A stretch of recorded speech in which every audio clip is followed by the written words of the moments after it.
Mustahil tidak.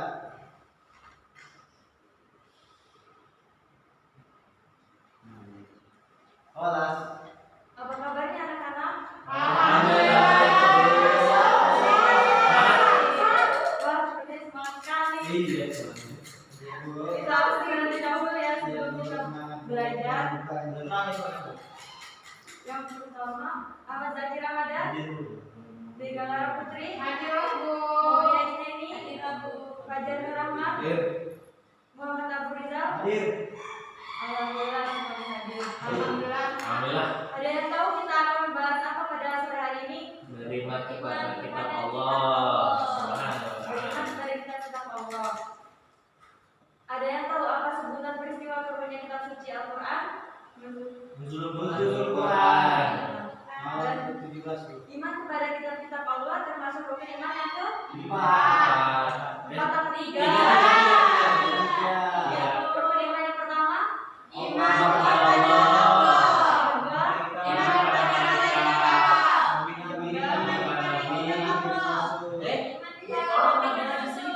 Malaikat dulu baru nabi. Tunjuk tangan aja, Bu. Iya. coba Abu Rizal. Iman kepada Allah, iman kepada malaikat, iman kepada nabi dan rasul. Yang ketiga, iman kepada kita. Oh iya. Yang Iman ketiga. kepada kitab, iman kepada Rasul. nabi dan rasul. Lima hari Iman ke hari kiamat dan pada kiamat. Nah, Kita wajib meyakini keberadaan kitab-kitab Allah yang diantaranya satu, kitab Taurat, kitab Zabur, kitab Injil, dan kitab Al-Quran. Yang pertama, kitab Taurat.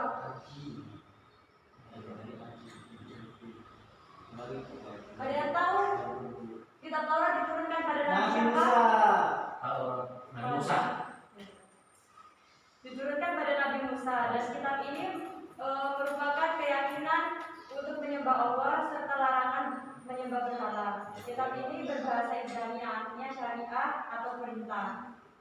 Di dalam kitab ini juga menerangkan tentang kedatangan Nabi Muhammad SAW sebagai Rasul akhir.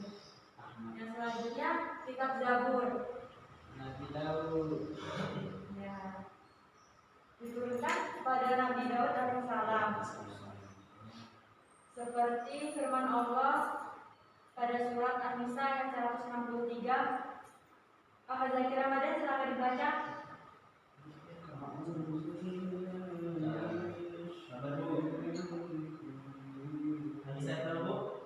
Ayat 163. Ahmad Zaki.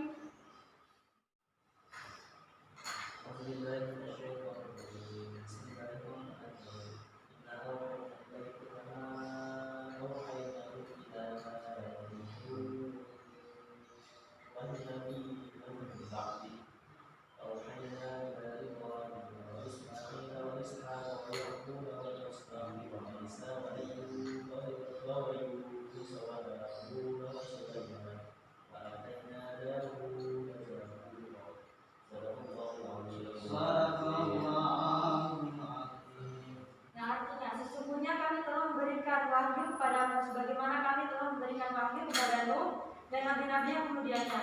Dan kami telah memberikan wahyu pula kepada Ibrahim, Ismail, Ishak, Yakub dan anak cucunya, Isa, Ayub, Yunus, Harun dan Sulaiman. Dan kami berikan Zabur kepada Daud. Kitab Zabur ini berisi tentang berbahasa Kipti yang berisi tentang beberapa zikir, pengajaran dan hikmah. Selanjutnya kitab Injil diturunkan pada Nabi siapa? Alaihissalam. Alaihissalam.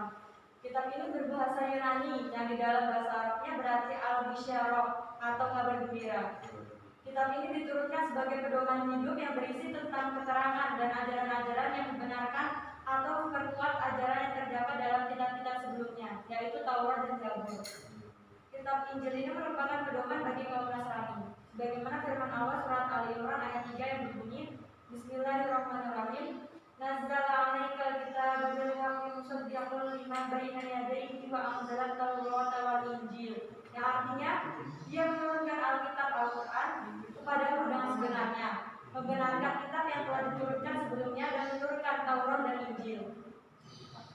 Yang selanjutnya kitab Al-Quran. Al-Quran merupakan kitab suci umat apa? Muhammad Sallallahu Alaihi Wasallam.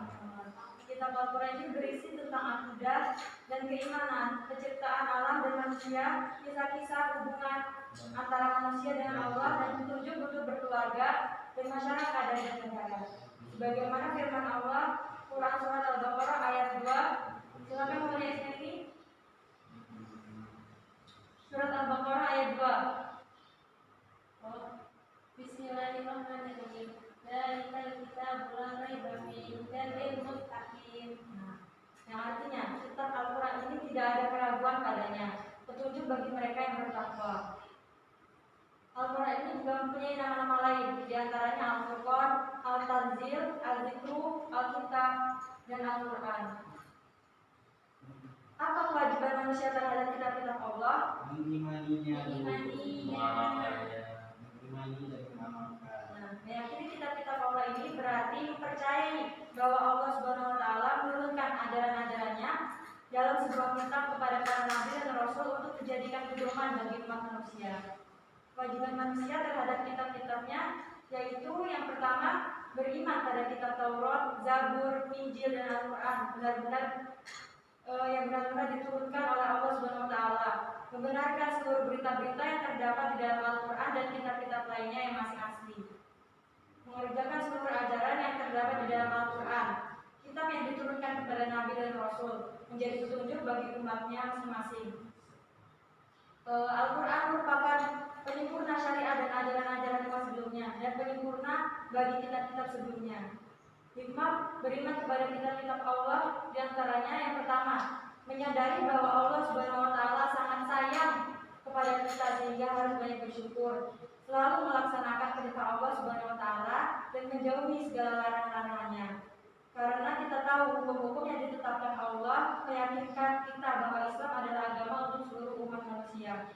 Mengetahui kebesaran dan keagungan Allah Subhanahu wa taala melalui kitab-kitab yang diturunkan. Sampai sini ada yang ingin ditanyakan? Cukup.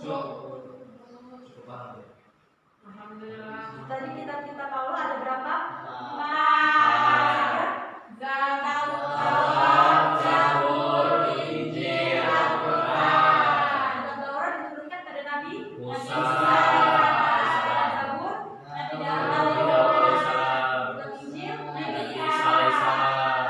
Muhammad Sallallahu Alaihi Wasallam. Kewajiban kita terhadap kitab-kitab Allah yaitu Meyakini dan mengamalkan. baik, di sini Ibu akan memberikan tugas untuk minggu depan, yaitu cari informasi dari guru ataupun orang tua kalian bagaimana para nabi dan rasul itu menerima wahyu. Siap. Dikumpulkan minggu depan. Siap. Ini merupakan tugas individu ya, bukan tugas kelompok. Ya, siap.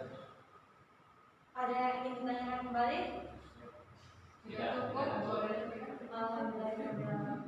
Sekian pembelajaran pada sore hari ini. Semoga bermanfaat bagi kita semua.